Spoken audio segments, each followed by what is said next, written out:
כן, כן. עכשיו אני רוצה... אוקיי, עכשיו. כשאתם באים אני תמיד צוחק.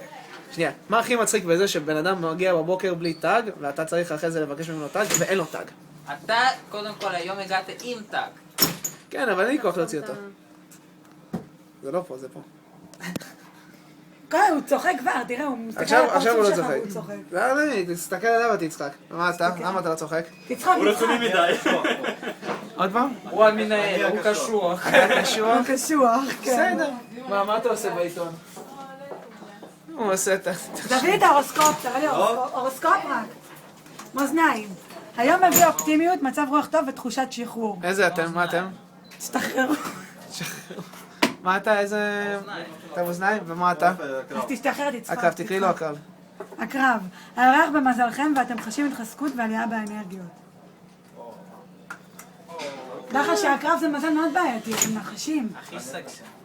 לא, אבל זה הקרב, איך הם נחשים? נחשים כולם, הם גם חרמנים. נכון.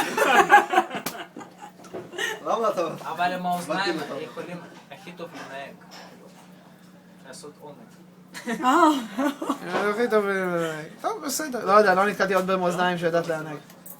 די כבר! טוב, קיצור, לא טוב.